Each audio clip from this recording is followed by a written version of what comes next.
Hello viewers, you're watching VNA News Agency's Daily Bulletin. Up next are the headlines. Vietnam National Day Against Trafficking in Persons launched. Southern Bình Dương Province draws bright spot in FDI attraction. Concerted efforts needed to preserve old village entrances.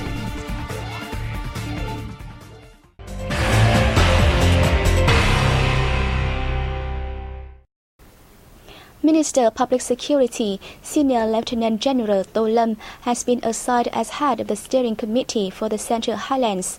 On behalf of the Political Bureau, State President Trần Đại Quang handed over the appointment decision to the minister at a ceremony held in Đắk Lắk Province on July 30th. Speaking at the ceremony, President Quang said the committee was set up on July 17, 2002 amidst the complicated security situation in the Central Highlands. At that time, hostile forces took advantage of ethnic and religious affairs to incite riots and drive a wedge in the Great National Unity Bloc. Under the leadership of the Party Central Committee, National Assembly and Government, the steering committee has worked closely with local authorities to implement the party and state's guidelines and policies relating to the region and harvested significant outcomes in terms of political stability, socio-economic development, and security defense. He said the assignment of To Lam as head of the steering committee for the Central Highlands reflects the trust that the party, state and people put into him. For his part, Minister Lam promised to do his utmost to join efforts with the steering committee and local authorities to fulfill the assigned tasks. A conference was held in Hanoi on July 30th to review the coordination and emulation campaign among the Vietnam Fatherland Front Central Committee, Central Committee for Social and Political Organizations, Vietnam Union of Science and Technology Associations, and Vietnam Cooperative Alliance. As heard at the function, emulation campaigns have been carried out among the Front's member organizations, particularly those promoting the building of new-style rural areas and following the moral example of late President Ho Chi Minh have recorded good results.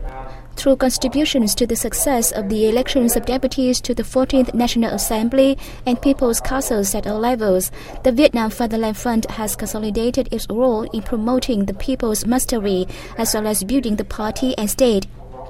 Member organizations have implemented emulation and reward affairs actively and fairly, with effective operation models timely awarded. However, there remained shortcomings, including the failure in multiplying outstanding models and loose coordination among the Front's members in carrying out emulation campaigns.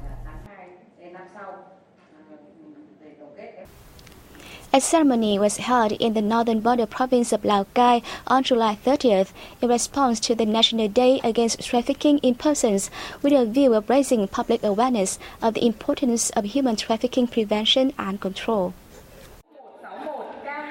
The ceremony marked the first National Day Against Trafficking in Persons, which was selected for July 30th by the government in conjunction with global efforts to combat human trafficking. We have helped victims of human trafficking to return and stabilize their lives. Preventing and combating the scourge requires the involvement of the entire society, given its complicated characteristics and long-term effects. Participants heard that traffickers have traded not only in women and children, but also in men, newborns, and human body organs, and these illegal activities have occurred in many provinces and cities. Around 500 human trafficking cases are discovered in Vietnam each year, involving over 700 traffickers and 1,000 victims. There are demand and supply of human organs.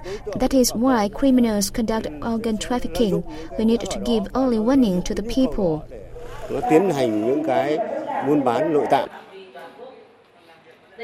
In 2015, 54 cases related to illegal marriage and trafficking were brought to light, with 26 Vietnamese women being rescued.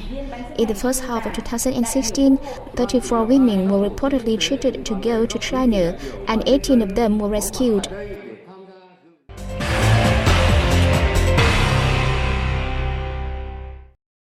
Some 64,000 enterprises were established in the first 7 months of this year, with a total registered capital of nearly $22.36 billion.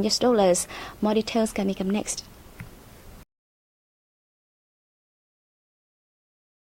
The General Statistics Office reported newly established firms rose by 23.3% in number and 54.7% in capital value year-on-year.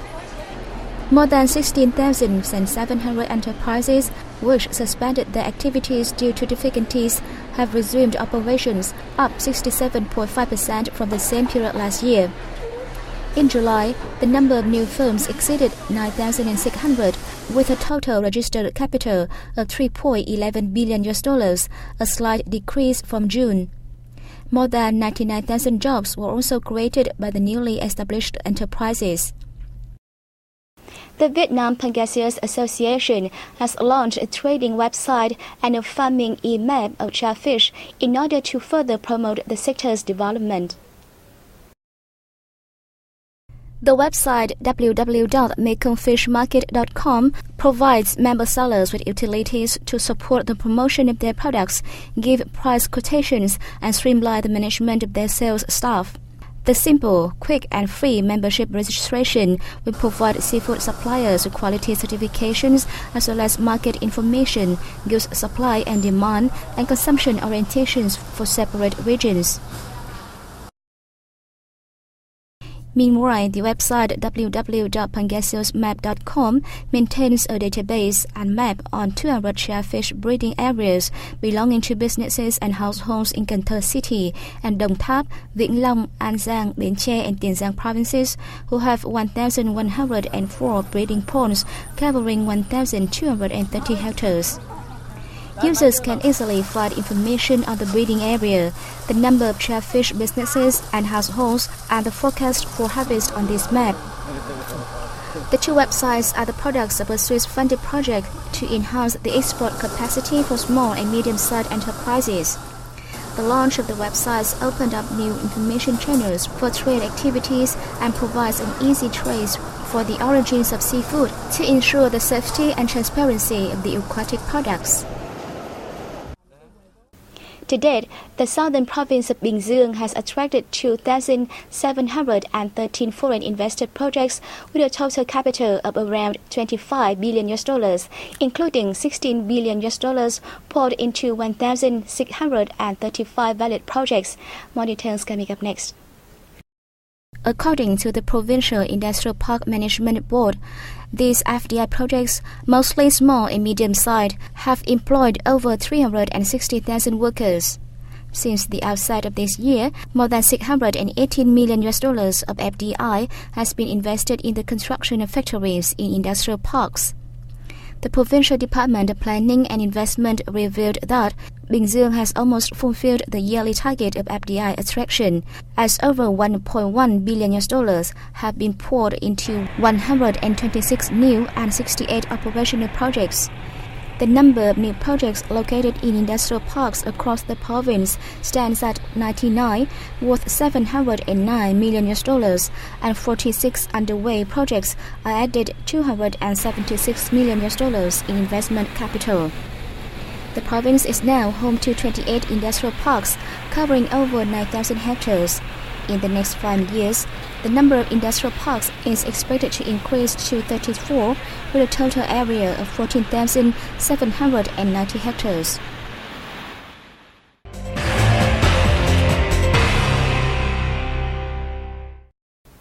Historical and cultural beauties of Vietnam and Japan are being showcased at a festival in the central city of Da Nang to bring the two peoples closer together. Let's join us to take a look. The third Vietnam-Japan Cultural Exchange Festival, opened on July 29th at the Han River Port, is among a series of activities to attract Japanese investment and promote the images of Japan and Da Nang. While Japan's Kushiro and Nagasaki cities introduce their culinary identities, Mitsuke City offers visitors an insight into its kite-making art.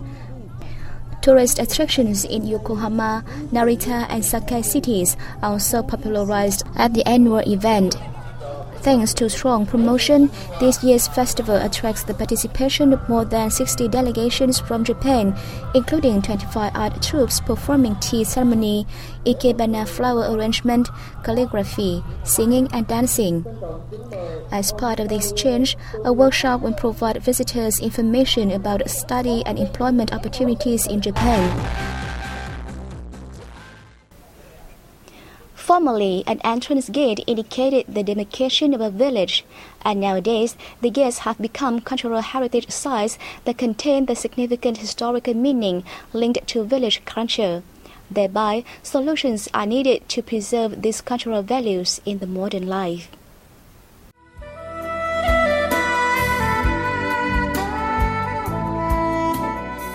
In the past, village entrances in the north serve as a protector and a border marker between villages. In some places, these gates coupled with lines of bamboos formed a strong structure to protect the villages from danger. The entrances were opened in the morning when villagers went out to work. It was closed at the sunset and villagers came home.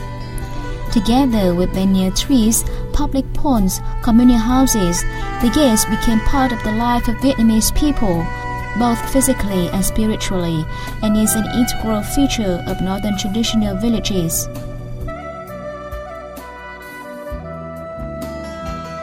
With a passion for village entrances since his childhood, researcher Vũ Kim Ninh, author of the book Cổng làng xưa và nay, Village Entrances in the Past and Present, has studied over 300 entrances in the northern region.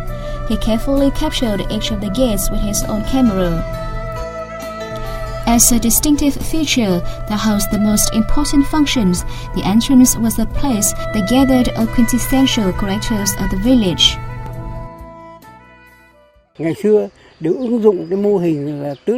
Villages gave their greatest efforts to build the entrance, so it was always beautiful. The common architecture for entrances in many places was the model of four holy creatures. Carved on a number of gates was a pair of kindlings or phoenixes. Dancing phoenixes are a sign of welcoming, while the kindlings are believed to bring peace when it comes to the world. In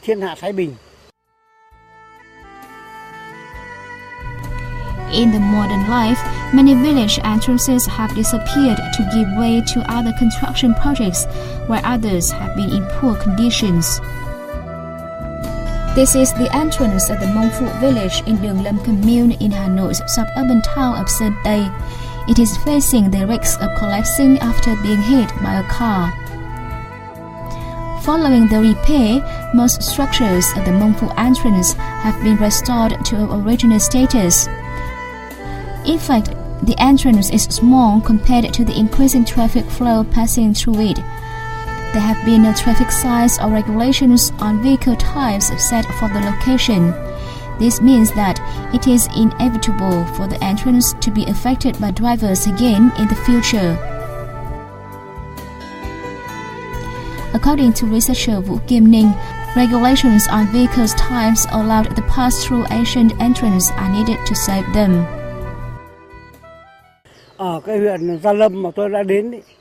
The entrances of Dinh Vĩ and Viên Binh villages are among those I visited in Gia Lâm district, where people built another road for vehicles to enter the villages in a bid to preserve the traditional values.